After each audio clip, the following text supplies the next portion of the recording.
Okay, तो ये new series type की है। टोटल अभी के हिसाब से अगर देखें तो टोटल ये 10 वीडियोस के अराउंड की लिस्ट रहेगी और सब कुछ अंडर 5 मिनट्स में कवर करने की कोशिश करेंगे जो भी टॉपिक है। ये थोड़ा सा टच स्क्रीन इशू है, इसको थोड़ा इग्नोर करना। अब देखो, जुपिटर अपने इन्वेस्टमेंट पोर्शन को बहुत अच्छा एडवर्टीजमेंट वगैरह कर रहा है और अगर आपका पहले से अकाउंट होगा तो आपको बहुत सारे व्हाट्सएप ईमेल्स आ चुके होंगे अभी तक। इन्वेस्टमेंट अकाउंट इनका पहला ये करके और डिजिटल गोल्ड में इन्वेस्ट करने से आपको 50 रुपीज़ भी मिल रहे हैं और सिर्फ इन्वेस्टमेंट अकाउंट एक्टिवेट करके छोड़ देने के लिए भी आपको मेरे हिसाब से 20 रुपये 15 रुपये के आसपास कुछ तो मिल रहे हैं। मतलब वो ज्वेल्स में मिलते हैं तो 5 jewels is equal to 1 rupees. तो आप उस तरह से कन्वर्ट करके देख सकते हो। 100 ज्वेल का अगर ऑफर है तो 100 डिवाइड बाई 5 तो 20 रुपीज़ हो गए, है ना। इस 120 रुपीज़ के हिसाब से इस तरह से आप कैलकुलेट कर सकते हो। खैर, आज चलते हैं। इन्होंने 10 चैप्टर्स छोटे छोटे चैप्टर्स में किया हुआ है तो इसको ही देखेंगे। तो सबसे पहला फर्स्ट चैप्टर देखते हैं, merits of daily SIP. Merit of daily SIP मतलब अगर आप रोज एसआईपी करते हो तो आपको क्या बेनिफिट देखने को मिलती है। तो सबसे पहले है कि 3000 पर मंथ और 100 रुपीज़ डेली। ये उसको कंपेयर करके भी ये शायद दिखाए होंगे, मैंने पूरा नहीं देखा है स्लाइड्स, मैंने बस देखे कि इस तरह के इनके इन्वेस्टमेंट अकाउंट में चैप्टर्स हैं तो शेयर करना अच्छा दिखा मुझे। ठीक है, तो सबसे पहला जो पॉइंट है वो ये है कि बेटर मनी मैनेजमेंट हो सकता है। आप छोटे छोटे अमाउंट अगर आपको डेली करना है तो डेली के अगर आपने सोचो 10 रुपये का एक समोसा, तो डेली के अगर आप एक समोसे के बराबर भी रुपए बचा रहे हो वो समोसा इग्नोर करके, तो आप डेली एसआईपी कर सकते हो। ठीक है, सबसे पहला ये बेनिफिट है। और अगर आपको ऐसा लगेगा कि भाई महीने में आपको डेली के 10 रुपये के हिसाब से 300 रुपये, अगर आपको वन टाइम 300 रुपये देने हैं फर्स्ट को, तो यूजुअली जिसके पास पॉकेट मनी है, स्टूडेंट्स हैं, वो थोड़ा इसमें डरेंगे कि भाई अगर हमने फर्स्ट को ही 300 रुपये डाल दिए तो क्या आगे के लिए बचेगा क्या, वगैरह वगैरह तरह का आपके दिमाग में ख्याल आ सकता है। सेकंड है बेटर फ्लेक्सिबिलिटी एंड कंट्रोल। अब ये जुपिटर के केस में बहुत वैलिड है क्योंकि ये एसआईपी बाउंस होने पे भी कोई भी पेनल्टी नहीं लेता है। ठीक है, नहीं तो आपने बहुत सारे बैंक से देखे होंगे कि उसमें एसआईपी बाउंस होने के चार्जेस होते हैं। तो आप इसमें स्टॉप भी कर सकते हो एसआईपी, स्किप भी कर सकते हो और पॉज भी कर सकते हो। तीनों ही केसेस में किसी भी तरह की कोई पेनल्टी नहीं है अभी आज की डेट में। ठीक है, थर्ड देखेंगे power of rupee cost averaging. अब देखो, अगर आप महीने में सिर्फ एक बार डालोगे तो आपके पास एनएवी मतलब जो उस दिन का रेट है, आपको पता होगा रेट बदलते रहता है स्टॉक मार्केट के हिसाब से, म्यूचुअल फंड्स के जो रेट्स हैं वो बदलते रहते हैं। तो उसके लिए आपको सिर्फ 12 मौके मिलेंगे अपना इन्वेस्टमेंट जो है वो अच्छे टाइम पे करने के लिए, अगर आप मंथली एसआईपी करते हो। लेकिन अगर आप डेली करते हो तो आपके डेली के 365 बार आपको मौका मिलेगा।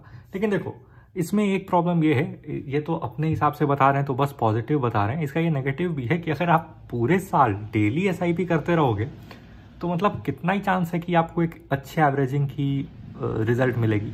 क्योंकि अगर किसी दिन बहुत हाई है मार्केट, उस दिन भी आप इन्वेस्ट कर रहे हो, किसी दिन मीडियम है उस दिन भी, तो बेसिकली तो वो कुछ ज़्यादा ही एवरेज रह जाएगा। मतलब एकदम ही टोटल मार्केट के बराबर का ही सा आपको रिटर्न देखने के लिए मिलेगा क्योंकि आपने रोज़ ही इन्वेस्ट कर दिया है ना।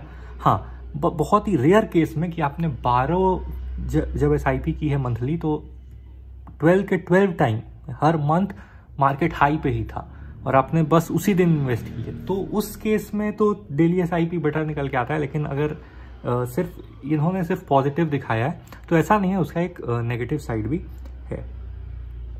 ठीक है, और जो लास्ट इनका बेनिफिट ये बता रहे हैं वो ये है कि आप सिर्फ 10 रुपीज़ डेली से शुरू कर सकते हो। जुपिटर के अंदर ये और भी ऐप्स में है ये बेनिफिट, लेकिन अभी जुपिटर के बारे में बात कर रहे हैं तो ये बात हो गई। ठीक है, म्यूचुअल फंड्स का क्या फंडा रहता है, अगर आपको वो क्लियर नहीं है तो पहले मैंने इन्वेस्टमेंट फॉर बिगिनर्स करके एक सीरीज़ बनाई थी, उसमें एक्सप्लेन्ड है।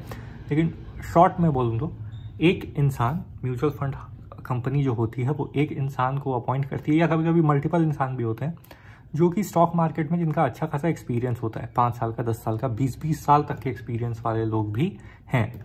ठीक है, तो क्योंकि आप एक न्यूबी हो, आप नए हो या आपको स्टॉक चेक करने नहीं आते, फंडामेंटल्स कैसे देखते हैं, टेक्निकल्स कैसे देखते हैं, आपको ये सब से कंफ्यूजन होती है, लेकिन आप स्टॉक मार्केट जैसा 12-15% का इंटरेस्ट अर्न करना चाहते हो, रिटर्न्स जनरेट करना चाहते हो, तो इस कंपनी में, इस म्यूचुअल फंड कंपनी को आपको अपने पैसे देने होते हैं और आपके बदले में इन्होंने जिस इंसान को काम पे रखा है, जिसको फंड मैनेजर बोलते हैं, वो आपकी तरफ से अलग अलग स्टॉक का एक बास्केट तैयार करता है।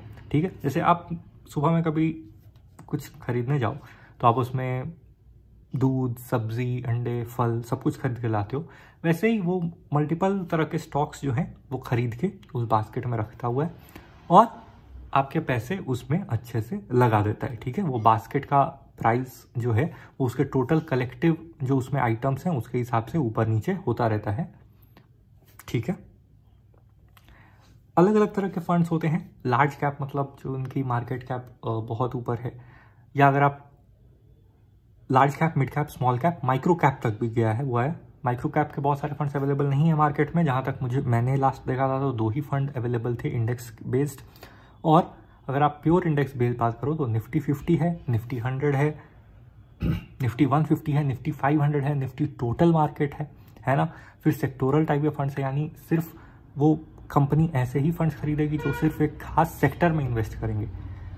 ठीक है, जैसे अगर निफ्टी बैंक है तो वो सिर्फ HDFC, ICICI ये सब में इन्वेस्ट करेगी, है ना। निफ्टी IT है तो वो सिर्फ कॉग्निजेंट, TCS, विप्रो ये सब में इन्वेस्ट करेगी।